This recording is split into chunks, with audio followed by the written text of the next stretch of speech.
Good evening बच्चों। मैं हिंदी प्रवक्ता Nirmala, BA third year fifth sem. आज हम करेंगे बेटा सच्चिदानंद हीरानंद वात्स्यायन अज्ञे का जीवन परिचय और उनके साहित्यिक विशेषताएं। आज हम पढ़ेंगे कि उन्होंने उनके जीवन में उनके वातावरण का, उनके अनुकूल परिस्थितियों का उनके ऊपर क्या प्रभाव पड़ा और उसके आधार पर उनके काव्य पर क्या प्रभाव पड़ा, उसके बारे में आज हम पढ़ेंगे। सबसे पहले हमारा जो प्रश्न बनेगा वो बनेगा श्री सच्चिदानंद हीरानंद वात्स्यायन अज्ञे का संक्षिप्त जीवन परिचय देते हुए उनके काव्य की प्रमुख विशेषताओं का उल्लेख कीजिए। या फिर ये जो प्रश्न है वो इस तरह से आ सकता है, श्री सच्चिदानंद हीरानंद वात्स्यायन अज्ञे का साहित्यिक परिचय दीजिए। तो हम इसे आगे पढ़ेंगे वो इस तरह से करेंगे। सबसे पहले हम लोग उसके बारे में, जीवन परिचय के बारे में बताएंगे। जीवन परिचय में उसका जन्म स्थान वगैरह इस तरह की चीज़ें हम उसमें डिस्कस करेंगे।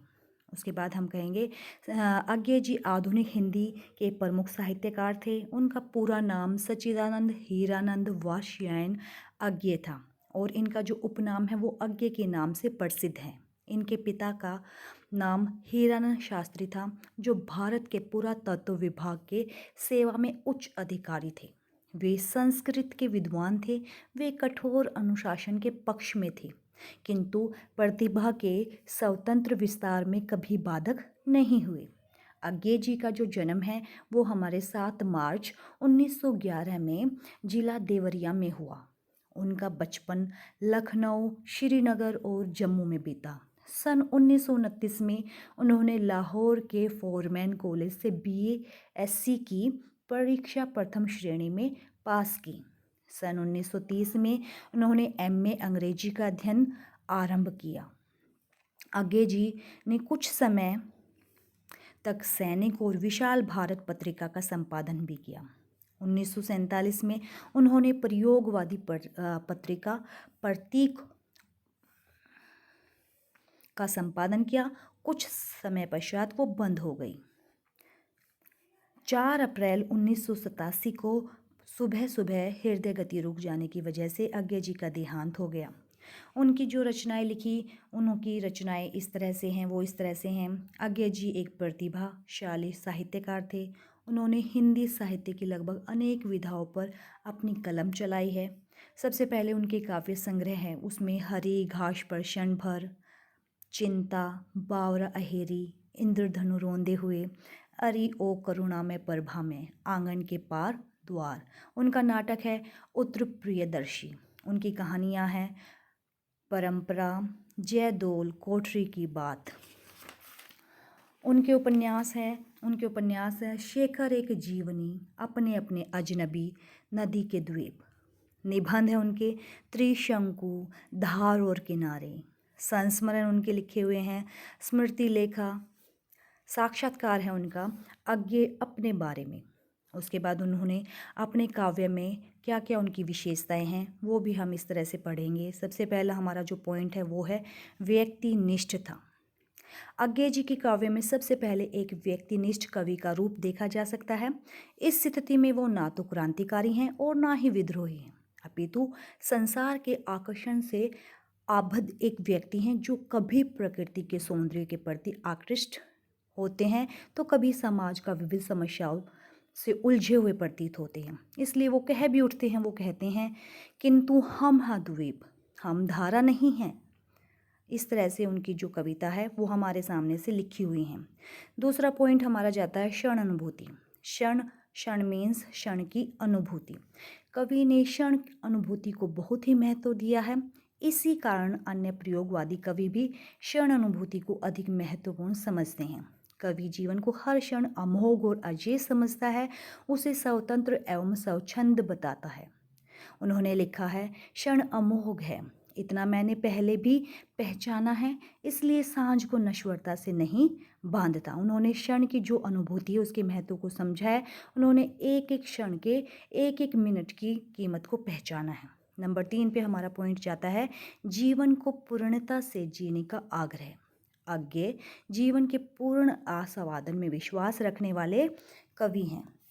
अज्ञे जी विश्व पीड़ा को समेट लेना चाहते हैं, फिर भी वे व्यक्तिवादी हैं। वे क्षण भर के आग्रही हैं, क्षणवाद के नहीं। उनके मत में जीवन को पूर्णता से जीना ही नहीं अपितु सार्थक रूप में जीना है। जीवन में उनका पूर्ण आस्था है। उन्होंने लिखा भी है,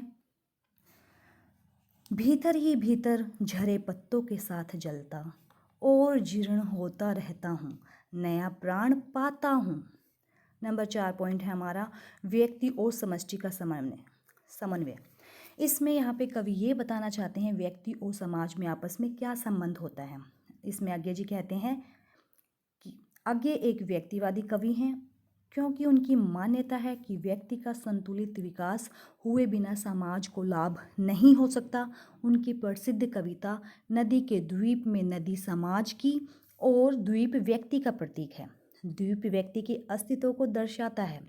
कवि के अनुसार नदी के प्रवाह का महत्व है किंतु द्वीपों को भी अनदेखा नहीं किया जा सकता। द्वीप की सार्थकता मिटकर बनने में है। यदि द्वीप नदी के प्रवाह के साथ बहने लगे तो न केवल उनका अस्तित्व मिट जाएगा अपितु नदी का पानी भी गंदा हो जाएगा। आज्ञा जी की समाज के प्रति निष्ठा निम्नलिखित पंक्तियों में देखी जा सकती हैं। वो इस प्रकार से लिखते हैं, यह दीप अकेला स्नेह भरा है, गर्व भरा मदमाता, पर इसको भी पंक्ति को दे दो। कहने का क्या भाव है कि समाज में व्यक्ति को अपना विकास करने की भी स्वतंत्रता होनी चाहिए। नंबर 5 है आपका प्रणय अनुभूति। आज्ञा के काव्य में प्रेम और क्रांति दोनों भावों की प्रमुखता है। उनके काव्य में अनेक स्थलों पर प्रणय की अंकुरित होता हुआ देखा जा सकता है। उनके प्रणय के इस पौधे को परिणति है, जितना वह ऊपर उठता है उतना ही उसकी जो जड़ें हैं वो जमीन में गहरी धंसती चली जाती हैं। प्रेम के विषय में आज्ञा जी लिखते हैं, क्या है प्रेम, घनीभूत इच्छाओं की ज्वाला है। क्या है विरह, प्रेम की बुझती राख भरा प्याला है। नंबर 6 पॉइंट है हमारा क्रांति की भावना। कवि ने समाज में व्याप्त आर्थिक विषमताओं के प्रति आक्रोश, क्षोभ एवं घृणा ही नहीं व्यक्त की अपितु इसकी असमानता को मिटा देने के लिए रक्तमयी क्रांति का भी आह्वान किया है। इन विषमताओं को दूर करने के लिए वे संघर्ष करना अनिवार्य समझते हैं। कवि की हुंकार इन शब्दों में व्यक्त हुई है। वो लिखते हैं, हमने न्याय नहीं पाया है, हम ज्वाला से न्याय करेंगे। धर्म हमारा नष्ट हो गया, अग्नि धर्म हम हृदय धरेंगे। कवि का यह अग्नि धर्म क्रांति की भावना है, संघर्ष की प्रेरणा है। आज्ञा विषमता के इस अंधकार को मिटाकर समानता का आलोक फैलाने के इच्छुक हैं। कवि एक बार फिर गा दो, एक बार इस अंधकार में फिर आलोक दिखा दो। इस तरह से वो क्रांति की भावना को उजागर अपनी कविता के माध्यम से करते हैं।